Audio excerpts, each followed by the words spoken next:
Hola, hola, bienvenidos y bienvenidas a este episodio especial de nuestro podcast educativo. Hoy vamos a ponernos serios, pero solo un poquito nomás, porque vamos a hablar de un tema súper importante, la legislación educativa en Ecuador. Tal vez te has preguntado alguna vez qué son las políticas públicas o cómo influyen en lo que pasa dentro de un aula. Pues quédate con nosotros, vamos a desmenuzar este tema de forma clara y entretenida.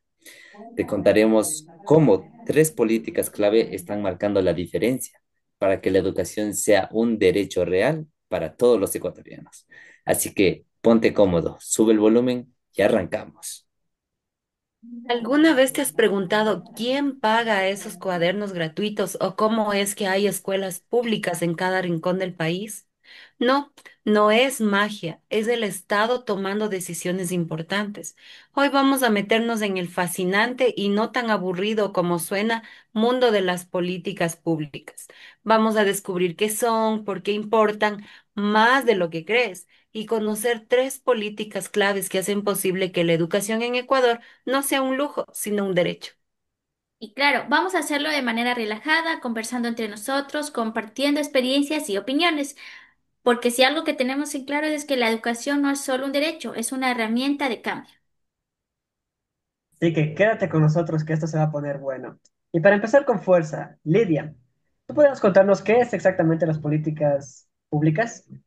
Claro que sí, Nico. Mira, las políticas públicas son básicamente decisiones que toma el gobierno para resolver problemas sociales o mejorar nuestra calidad de vida. En educación esto se traduce en planes, leyes, recursos y acciones concretas que hacen posible que el sistema educativo funcione. O sea que cuando el Estado construye una escuela o da alimentación escolar, ¿eso ya es una política pública?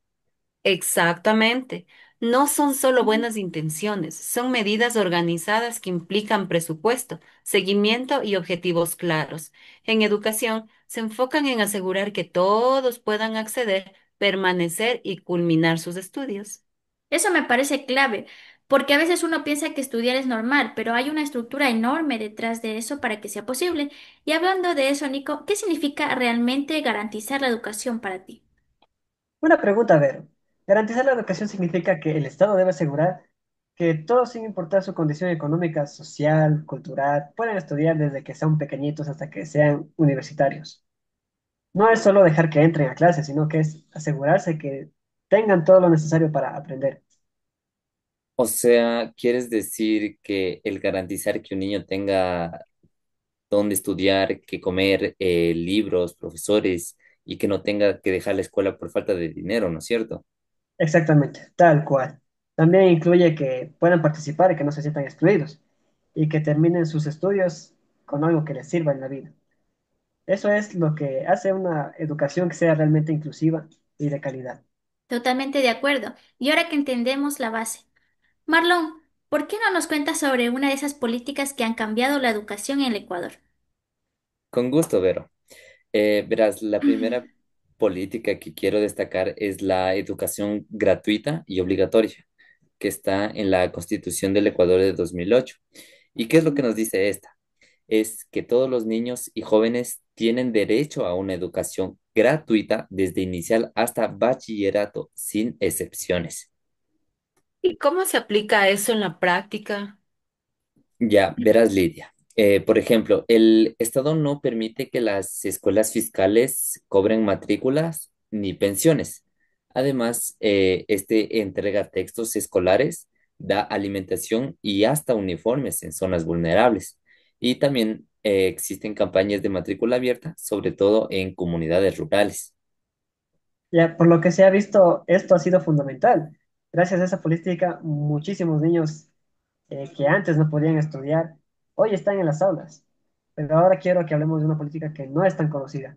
Así que, Vero, ¿me puedes contar qué es el bachillerato técnico? Por supuesto, esta política es genial porque conecta la educación con el mundo laboral. Además, el bachillerato técnico permite que los jóvenes terminen el colegio con una formación técnica, además del título de bachiller. ¿Y eso se ofrece en cualquier colegio? En la parte técnica, no en todos, pero sí en la mayoría del país. Los estudiantes tienen clases normales, pero también materias técnicas. Por ejemplo, mecánica, contabilidad, informática, agropecuaria. Hay muchas opciones. Y lo mejor es que hacen prácticas en empresas reales, como en mi caso, yo me gradué de informática y estuve trabajando en algunas empresas como secretaria y cosas así en el mundo laboral. Eso es lo que se necesita, educación que se conecte con la vida real y el trabajo, muy práctico. De mi parte, yo me gradué de técnico en contabilidad. También tuve que hacer prácticas en una empresa de pizzas. No sé si conocen Chefarín.